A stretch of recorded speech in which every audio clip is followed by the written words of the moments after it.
परिचय। हेलो विद्यार्थियों, जरा इस तस्वीर को देखो। ये दिखाती है कि एक लड़का क्रिकेट खेल रहा है। क्या आप जानते हैं कि बैट कितना लंबा होता है? हम अपने दांत साफ करने के लिए टूथब्रश का इस्तेमाल करते हैं। क्या आप जानते हैं कि टूथब्रश कितना लंबा होता है? आइए आज ये जानें कि अलग अलग चीजों की लंबाई कैसे मापी जाती है।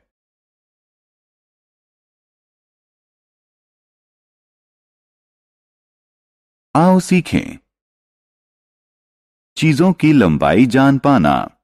पैमाने की मदद से लंबाई को मापना।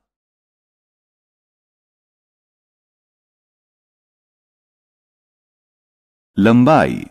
दोस्तों, जरा इस तस्वीर को देखो। ये एक बांस है। बांस के दो छोर होते हैं। बांस की लंबाई जानने के लिए हम इसे एक से दूसरे छोर तक मापते हैं।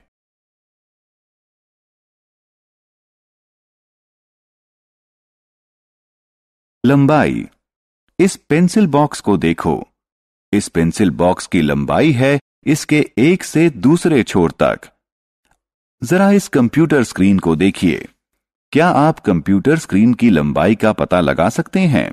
जी हां, कंप्यूटर स्क्रीन की लंबाई उसके एक से दूसरे छोर तक होती है। स्केल या पैमाना। पुराने समय में चीजों की लंबाई लोग अपने हाथ, बाजू या अपने पैरों से मापते थे, लेकिन इन तरीकों से सही लंबाई नहीं मिल पाती थी। बाद में पैमाने और मेजरिंग टेप का इस्तेमाल किया गया ताकि चीजों की सही लंबाई जानी जा सके। जरा इस तस्वीर को देखिए। ये एक रूलर है जिसे पैमाना भी कहा जाता है। इसका इस्तेमाल pencil, pencil box, eraser, photo frame और आईने जैसी छोटी चीजों की लंबाई मापने के लिए किया जाता है।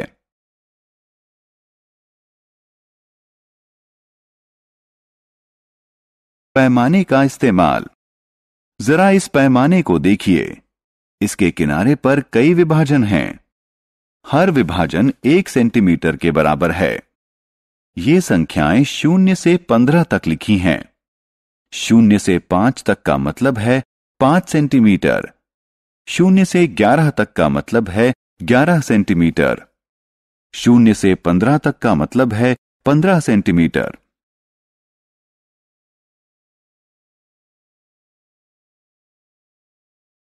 मापन 1। क्या आप जानते हैं कि पैमाने की मदद से किसी माचिस की लंबाई कैसे मापी जाती है? माचिस को पैमाने के नजदीक रख दीजिए और इसका एक छोर 0 पर होना चाहिए। माचिस के दूसरे छोर पर लिखी संख्या को पढ़िए।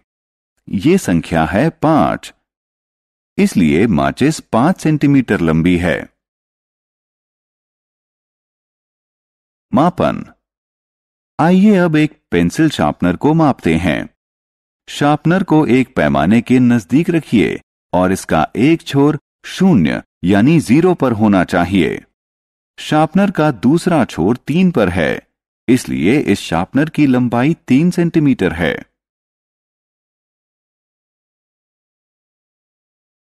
आओ खेलें। इस तस्वीर को ध्यान से देखें और सही जवाब पर क्लिक करें।